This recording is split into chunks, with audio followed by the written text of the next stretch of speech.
Beer chief اسلام آباد عدیل سرفراز ہمیں join کر رہے ہیں. جی عدیل سرفراز فرمائیے گا, قومی اسمبلی نے 27ویں آئینی ترمیم کے بعد آرمی ایکٹ 2025 کی بھی منظوری دے دی ہے, کیا کہیے گا اس پر؟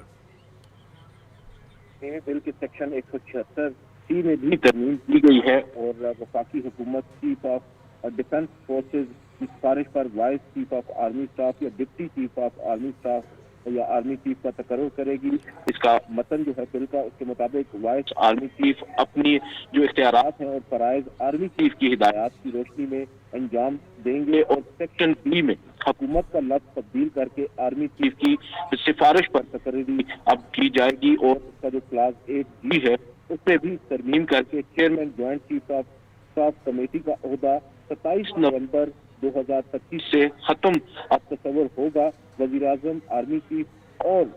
چیف آف ڈیفنس فورسز کی سفارش پر 3 سال کے لیے commander of national strategic command کا تقرر کریں گے. کمانڈر نیشنل اسٹریٹجک کمانڈ کی شرائط اور قواعد و ضوابط کا تعین وزیر اعظم کریں گے. اس بل کے مطابق وزیر اعظم چیف آف ڈیفنس فورسز کی سفارش پر کمانڈ نیشنل اسٹریٹجک کمانڈ کو مزید 3 سال کے لیے دوبارہ تعینات بھی کر سکیں گے, اور کمانڈر نیشنل اسٹریٹجک کمانڈ کی تقرری یا توسیع کو کسی بھی عدالت میں چیلنج نہیں کیا جائے گا. یہ ایک بہت بڑی ڈیولپمنٹ ہے اور یہ تسلسل ہے 27ویں آئینی ترمیم کا ہی جو آج قومی اسمبلی سے منظور ہوئی ہے, اور اب آبویسلی اس کے ساتھ ساتھ جو آرمی ایکٹ ہے اس میں بھی ترمیم کی گئی ہے. اسی طرح جو عدالتی معاملات متعلق بھی جو مختلف قوانین ہیں ان میں بھی ترمیم کی جائیں گی, کیونکہ اب آئین کا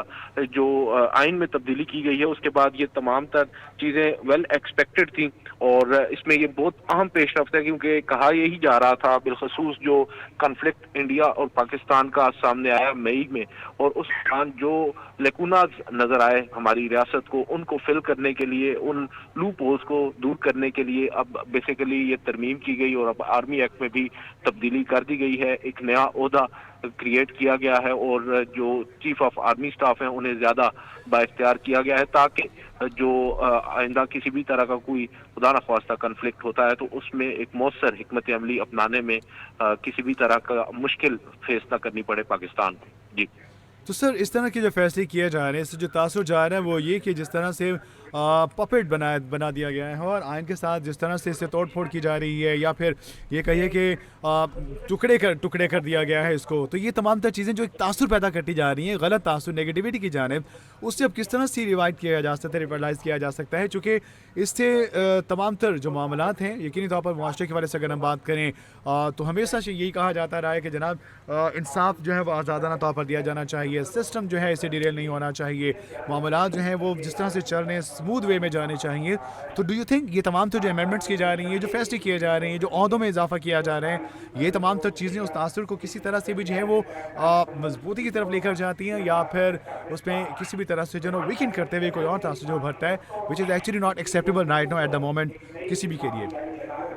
دیکھیں, جہاں تک تعلق ہے آرمی ایکٹ ترمیم کا یا 243 آئین کے آرٹیکل میں ترمیم کا, تو اسے تو وقت کی ضرورت بتا کر اس ایک جواز پیش جا رہا ہے, اور جو حال ہی میں واقعہ ہوا انڈیا پاکستان کا واقعہ کے مہینے میں